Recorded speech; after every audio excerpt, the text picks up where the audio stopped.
Hello guys, and welcome to another calculus video. I'm feeling a lot better. I'm sorry for taking such a large break, but I was on vacation and then I had COVID. So yeah, I'm doing a lot better. I'm glad to be back.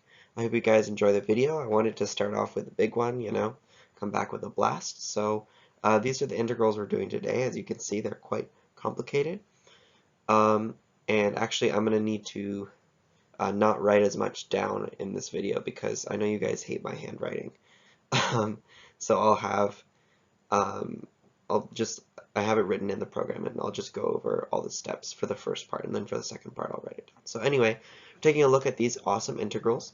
As you can see, they're pretty crazy. We have the integral from 0 to 2 pi of e to the cosine of x times sine of x minus x dx, and the integral of from 0 to 2 pi of e to the cosine of x minus sine of x dx.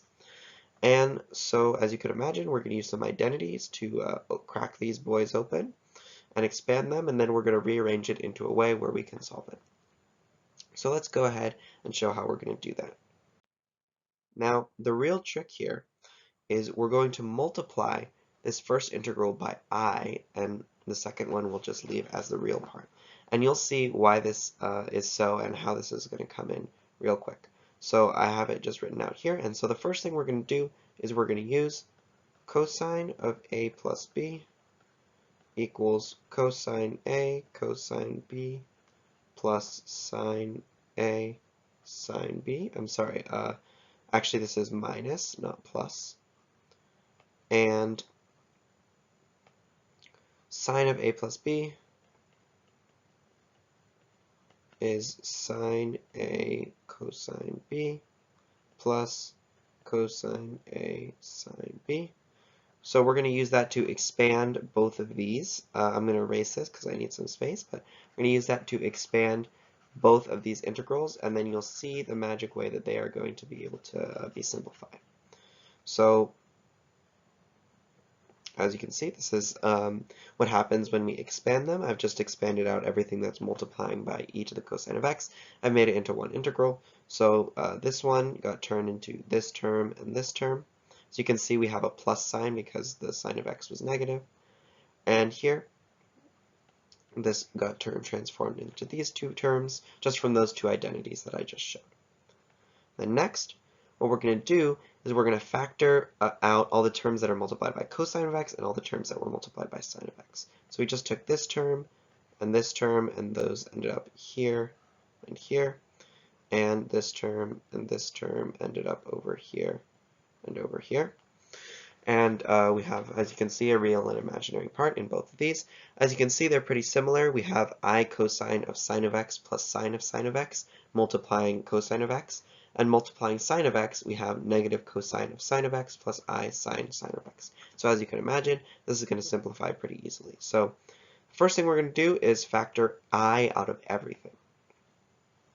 So when that happens, we're going to end up with I e to the cosine of x, and then cosine of x times cosine of sine of x minus I sine of sine of x plus sine of x times I cosine sine of x plus sine of x. And as you can see, what's on the inside here is almost the same as what's on the inside here, and we want to make them exactly the same. So the way we're going to do that is all we need to do is factor this I out, and then this term will match, and you can see that this will become negative I, and so that's just what we're looking for. So we just factored out an I right here, and now you can see that cosine of x is being multiplied by this, and I sine of x is being multiplied by the same thing right here. And so, so that means we can factor it more efficiently, and we can just write it like that. And as you probably know, cosine of x plus I sine of x, this is just the same as e to the ix. And cosine of sine of x minus I sine of x, this is a similar situation. If you were to place sine of x with theta here, you would kind of see cosine theta minus I sine theta. This is just e to the negative I theta, or e to the negative I sine of x, right? And so that's going to end up combining in a pretty nice way right here. I'll just clear this out. And so this is what we end up with. We end up with I e to the cosine of x minus I sine of x plus ix. So when we evaluate this integral, the real part will end up being this integral with sine, and the imaginary part will end up being this integral with cosine. So let's go ahead and evaluate those integrals. So as we saw before, we had I times the integral from 0 to 2 pi of e to the cosine of x minus I sine of x times e to the ix dx. Now, what I want to do here is what I've done before. I'm going to rewrite this top part in terms of e to the ix. So this is going to end up I times the integral from 0 to 2 pi of e to the negative ix times e to the ix dx. And now we have a pretty clear substitution that we're going to want to make, and that's going to be theta equals, or actually theta doesn't really make sense here. Let's do z equals e to the ix. Then dz will be I e to the ix dx, which is just this times this. So we're going to end up with the integral of e to the 1 over z dz. And where does this integral go? Well, if we picture the unit circle, or if we picture the complex plane, then this is just going to end up being an integral over the unit circle going in this direction. So usually, since it's closed, we would kind of just assume that it evaluates to 0, right? However, if you picture e to the 1 over z at 0, that kind of just goes crazy. So we do actually have not a pole, but what's called an essential singularity at 0 here. Now, an essential singularity is kind of an interesting situation in complex analysis. It's essentially it's a singularity that cannot be dealt with in any easy way. And the reason for this is because it's actually a singularity of infinite order in a way. And so if you look at the graph of e to the 1 over x, just looking at the real part, around x equals 0, you'll see that the graph looks kind of something like this, and then it pretty sharply drops down to 0, and it, of course, comes up from infinity like this. So again, as you can see, there's no clear asymptote. It doesn't kind of like go down on one side and up on the other. No, it's kind of just going wild all over here. On one side, it goes all the way to 0, on one side, it goes to infinity. So it's kind of difficult to deal with. And since it's a pole of infinite order, that means we can't use the usual strategies that we do when doing complex analysis. So let me show you another way to do this.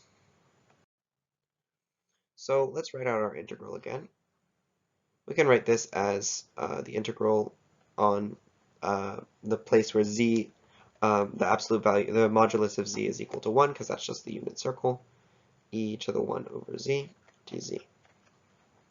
Now, using Taylor series, we can say that e to the 1 over z is equal to the sum from n equals 0 to infinity of z to the negative n over n factorial.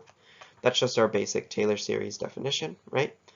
And the interesting thing about complex numbers, or actually about complex integration, is that when we're talking about the residue, this is actually just equal to the part of the function that is multiplied by 1 over z. So in this case, the residue of e to the 1 over z, as z equals 0, is equal to the coefficient of z to the negative 1, which is equal to, in this case, just 1, right? So that would suggest that our integral is 2 pi I. And let me show you, but that's kind of just, stating that here, but let me show you why exactly this integral goes to 0, or why the residue is the only part that matters. So let's do, instead of this integral, let's do the integral on z equals 1 of z to the negative n dz, where n is some integer. In order to do this integral, we can actually just parameterize using the substitution that we actually just did to get e to the 1 over z. We can kind of do it backwards. We can say that z equals e to the I theta. That means that dz equals I e to the I theta d theta. So we're going to end up with the integral from 0 to 2 pi. Z to the negative n is going to be e to the negative n I theta. Then we're going to have I plus I theta d theta. So we're going to end up with I times the integral from 0 to 2 pi of e to the 1 minus n I theta d theta. Now obviously, when n equals 1, this whole integrand is just 1, and so we're just going to end up with the integral from 0 to 2 pi, and that's just going to be 2 pi times I. So that's what happens if n equals 1. If n equals any other integer, we can just integrate this normally because that won't be 0. And what we're going to end up with is we're going to end up with e to the 1 minus n I theta over 1 minus n, evaluated at theta equals 2 pi and theta equals 0. And since this 1 minus n is going to be an integer, that means that what the theta times 1 minus n is going to be some multiple of 2 pi.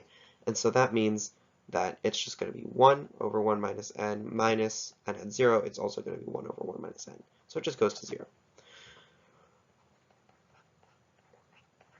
So that means that if we were to integrate each of these terms in this Taylor series, which in this case is actually called a Lorentz series, every single term except for the term where n equals 1 is just going to go straight to 0. And so that means, the term up for n equals 0, which is just 1, that's going to go to 0. The term for n equals 2, which is z to the negative 2 over 2 factorial, that's going to go to 0.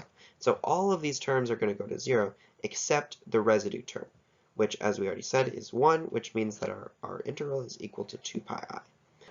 Which, looking at our original problem, implies that the integral from 0 to 2 pi of e to the cosine x, cosine of x minus sine x dx equals 2 pi, because that was the imaginary part, and the integral from 0 to 2 pi of e to the cosine x, sine of x minus x equals 0.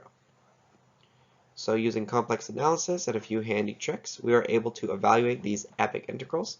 I hope you guys enjoyed the video. I'm really glad to be back. I'll try to get some more videos out to you soon, but I have lots of AP tests and stuff going on, so there's a pretty good chance that the videos will slow down a lot more. But anyway, I hope you guys enjoyed the video, and I'll try to get some more out to you soon.